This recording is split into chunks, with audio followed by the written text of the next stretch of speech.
நம்ம தமிழ்நாட்டுல 1980கள்லயும் 90கள்லயும் இந்த மாதிரியான விஷயங்கள்லாம் நடந்துச்சா அப்படின்னு ஒரு செகண்ட் யோசிக்க வச்ச படத்தை பத்தி தான் இன்னைக்கு நான் சொல்ல போறேன். அது என்ன படம், எப்படி இருந்ததுன்னு டீட்டெயிலா தெரிஞ்சுக்கிறதுக்கு முன்னாடி நம்மளோட பேஜை மறக்காம ஃபாலோ பண்ணிக்கோங்க. ஸோ ஆர்டி அப்படிங்கிற டைட்டில் வந்து இந்த படத்தை பத்தி சொல்றதுக்கு முன்னாடி இந்த ஆர்டி அப்படிங்கிற ஒரு சொல் பார்த்தீங்க அப்படின்னா நிறைய தமிழ் சொற்கள் இந்த மூதாட்டி அப்படின்லாம் சொல்றோம் இல்லையா? ஸோ அந்த மாதிரி ஆட்டி அப்படிங்கிறது மூதாட்டி அப்படின்னா முதுமையா இருக்க ஒரு பெண். ஸோ அந்த பெண்ணை வந்துட்டு ரொம்ப அழகா ரொம்ப மரியாதையா சொல்லக்கூடிய ஒரு சொல் தான் வந்து ஆட்டி அப்படிங்கிற மாதிரி இந்த படத்தோட டைட்டில் வச்சிருக்காங்க. ஸோ நிறைய கோணத்துல இந்த படத்தை பத்தி பேசலாம். அண்ட் அதுக்கு முன்னாடி லைக் பெண்ணோட பாதுகாப்பு எந்த அளவுக்கு இந்த சமுதாயத்துல முக்கியம் அப்படிங்கிறத ரொம்ப சுருக்கமா பெரிய கன்ஃபியூஷன்ஸ் எதுவுமே இல்லாம இந்த படத்தை வந்து பிரசன்ட் பண்ணி கொடுத்திருக்காங்க டைரக்டர்.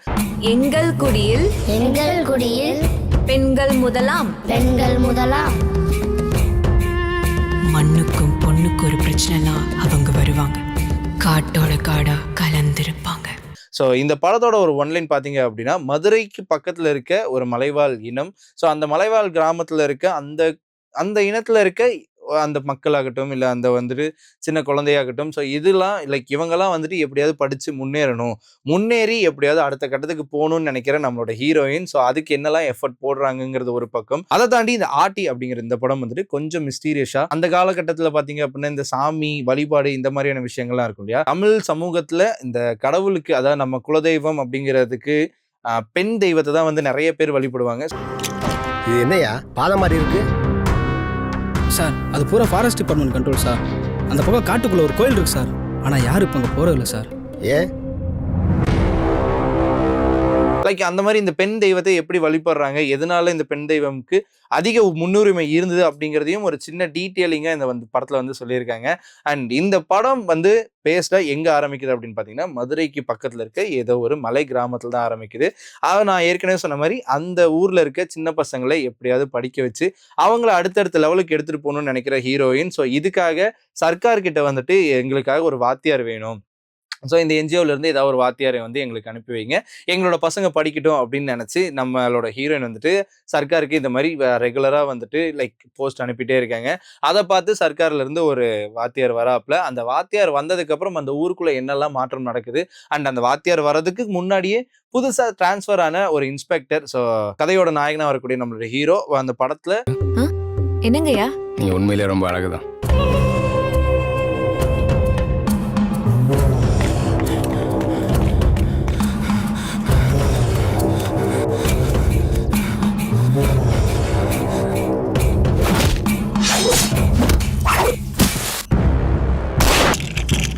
ஸ்டார்டிங்காக வந்து ஒரு என்கவுண்டர் சீனில் தான் ஆரம்பிக்கும். அதை தாண்டி தான் இந்த ஊருக்கும் அவர் வருவார்.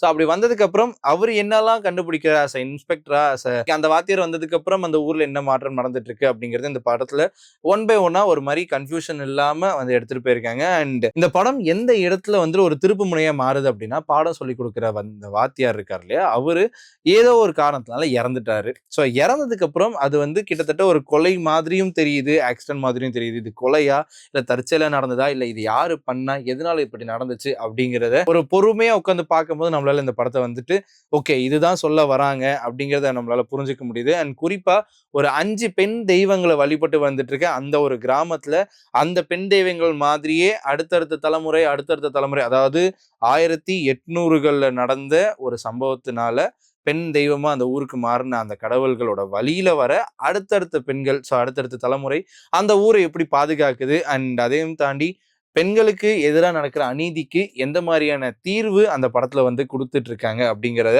இந்த மாதிரியான ஒரு விஷயத்த இந்த கடவுள் இந்த கடவுள் நம்பிக்கை, அதை தாண்டி சட்டம், ஸோ இந்த ரெண்டுமே சேர்ந்து ஒரு சில விஷயங்களை பண்ணா எப்படி இருக்கும் அப்படிங்கிறத வந்துட்டு இந்த படத்துல காட்டியிருக்காங்க. அண்ட் இந்த படம் முழுக்க முழுக்க ஃபுல்லா பாத்தீங்க அப்படின்னா ஹில் ஸ்டேஷன்ல மட்டும்தான் நடந்திருக்கு. ஸோ இந்த ஹில் ஸ்டேஷன்ல கிட்டத்தட்ட செட்டு பெருசா செட்டு போட்ட மாதிரி எல்லாம் இல்லை, அங்க இருந்த மலைவாழ் மக்களா சேர்ந்து வாழ்ந்த மாதிரியான எல்லா காஸ்ட் அண்ட் க்ரூஸுமே வந்து பார்க்கும்போது அவ்வளோ தத்ரூபமா இருந்தது. ஸோ ஒவ்வொரு விஷயமும் நமக்கு இந்த ரொம்ப பெரிய ட்விஸ்ட் அண்ட் டர்ன்ஸ் இருக்கா இந்த படத்துல அப்படின்னு கேட்டா, நான் பார்த்த வரைக்கும் எனக்கு சின்ன சின்ன இடத்துல தான் ட்விஸ்ட் இருக்கு, சின்ன சின்ன இடத்துல தான் டேர்ன்ஸ் இருக்கு. அண்ட் படம் ரொம்ப ஸ்லோவா போனாலும் கிட்டத்தட்ட ஒரு 1.5 மணி நேரத்துல இந்த படம் முடிஞ்சது. 1.5 ஹவர்ஸ்ல இந்த படம் முடிஞ்சிருது.